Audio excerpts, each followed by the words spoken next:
ಸಿಂಹದ್ವಾರವನ್ನು ಮುಗಿಸಿಕೊಂಡು ಪಕ್ಕದಲ್ಲಿ ಪರಿಕ್ರಮ ಅಂದರೆ ಪ್ರದಕ್ಷಿಣೆಗೆ ಅಂಥೇಳಿ ನಾವು ಹೊರಟಾಗ ನಮಗೆ ದೇವಸ್ಥಾನದಲ್ಲಿ ಸುತ್ತಮುತ್ತಲೂ ಎಲ್ಲ ಕಡೆಗೂ ಕೂಡ ಸ್ವಚ್ಛತಾ ಕಾರ್ಯವನ್ನು ಹಾಗೂ ವಿಶೇಷವಾಗಿ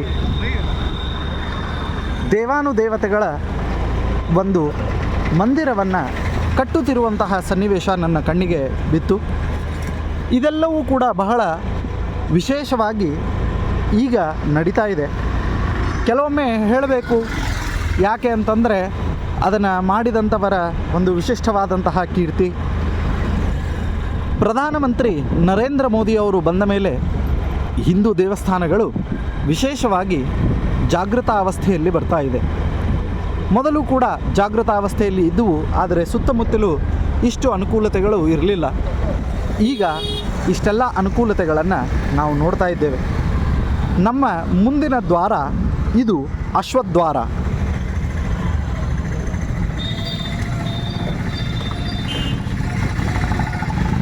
ಜಗನ್ನಾಥ ದೇವರ ದರ್ಶನಕ್ಕೆ ಅಂತೇಳಿ ಹೊರಟಾಗ ನಮಗೆ ಕಾಣಸಿಗುವಂಥದ್ದು ಈ ಅಶ್ವದ್ವಾರ. ಅಶ್ವದ್ವಾರದ ಮುಖಾಂತರವಾಗಿ ನಾವು ಇಲ್ಲಿ ಪ್ರವೇಶವನ್ನು ನೋಡ್ತೇವೆ. ಈ ಅಶ್ವದ್ವಾರದ ಒಂದು ವಿಶೇಷತೆ ಏನು ಅಂತಂದರೆ, ಎರಡೂ ಕಡೆಗೂ ಕೂಡ ನಿಮಗೆ ಅಶ್ವಗಳನ್ನು ನೋಡಿ ಬಯಸ್ತೇವೆ. ಇದಕ್ಕೂ ಇದರದೇ ಆಗಿರತಕ್ಕಂತಹ ಒಂದು ಮಹಾತ್ಮ್ಯವೂ ಕೂಡ ಇದೆ. ಜಗನ್ನಾಥ ದೇವರ ಈ ವಿಶಿಷ್ಟವಾಗಿರ್ತಕ್ಕಂತಹ ದೇಗುಲ ಅನೇಕ ಕೆತ್ತನೆಗಳು, ಶಿಲ್ಪಿಗಳ ಕಲೆಗಳು ಇದೆಲ್ಲದರಿಂದಲೂ ಕೂಡ ಕೂಡಿರುವಂಥದ್ದು. ಆದರೆ ಈ ಸದ್ಯಕ್ಕೆ ಬಹಳ ಹೃದಯಂಗಮವಾಗಿ ಮತ್ತು ಮನಸ್ಸು ಸೂರೆಗೊಳ್ಳುವಂತಹ ದೃಶ್ಯಗಳು ಇದೆಲ್ಲವನ್ನು ಕೂಡ ನಾವು ನೋಡಬಹುದು. ವಿಶೇಷವಾಗಿ ಈ ಅಶ್ವದ್ವಾರದಲ್ಲಿ ನಾವು ಎರಡು ಮೂರ್ತಿಗಳನ್ನು ನೋಡ್ತೇವೆ. ಒಂದು ಕಡೆಗೆ ಜಗನ್ನಾಥ ದೇವರು ಸ್ವಯಂ ಕುಳಿತುಕೊಂಡಿದ್ದಾರೆ, ಮತ್ತೊಂದು ಕಡೆಗೆ ಬಲಭದ್ರ ಇದ್ದಾನೆ. ಹಾಗಿದ್ದರೆ ಇಲ್ಲಿಯ ವಿಶೇಷತೆ ಏನು?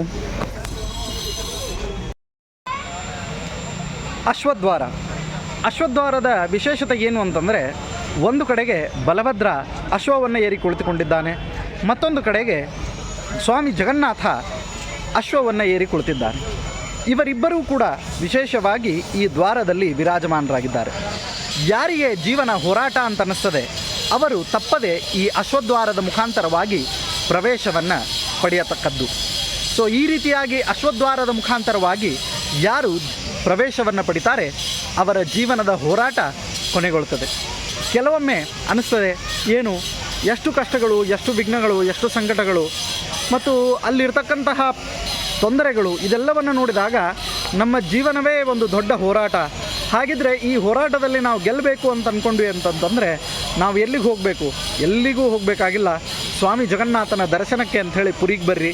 ಪುರಿಗೆ ಬಂದು ಈ ಅಶ್ವದ್ವಾರದ ಮುಖಾಂತರವಾಗಿ ನೀವು ತಪ್ಪದೆ ಸ್ವಾಮಿ ಜಗನ್ನಾಥನ ದರ್ಶನವನ್ನು ಮಾಡಿಕೊಳ್ಳಿ. ಇಷ್ಟು ವಿಶೇಷವಾಗಿರ್ತಕ್ಕಂತಹ ಈ ಮಂದಿರದಲ್ಲಿ ಅಶ್ವದ್ವಾರದ ಮುಖಾಂತರವಾಗಿ ದರ್ಶನವನ್ನು ಮಾಡಿಕೊಳ್ಳುವಂಥವರಿಗೆ ಎಲ್ಲ ರೀತಿಯಾದಂತಹ ಹೋರಾಟಗಳಲ್ಲಿ ಯಶಸ್ಸು ಪ್ರಾಪ್ತಿಯಾಗ್ತದೆ ಅಂತನ್ನೋದ್ರೊಳಗೆ ಯಾವುದೇ ರೀತಿಯಾದಂತಹ ಸಂಶಯ ಇಲ್ಲ.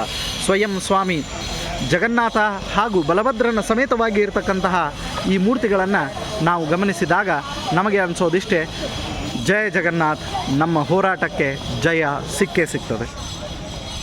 ಬಹಳ ವಿಶೇಷವಾಗಿರ್ತಕ್ಕಂತಹ ಕೆತ್ತನೆಗಳನ್ನು ನಾವು ನೋಡ್ತೇವೆ.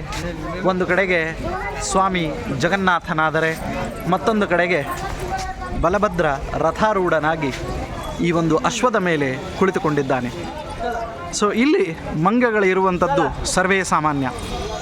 ಇದು ಅಶ್ವದ್ವಾರ ಹಾಗೂ ಅಶ್ವದ್ವಾರದ ಮಹಾತ್ಮ್ಯ. ಪ್ರಸಾದವನ್ನು ತೆಗೆದುಕೊಂಡು ಹೋಗ್ತಾ ಇದ್ದಾರೆ. ತಪ್ಪದೆ ಪ್ರಸಾದವನ್ನು ಸ್ವೀಕಾರ ಮಾಡೋದು ಮಾತ್ರ ನೆನಪಾರಬೇಡಿ.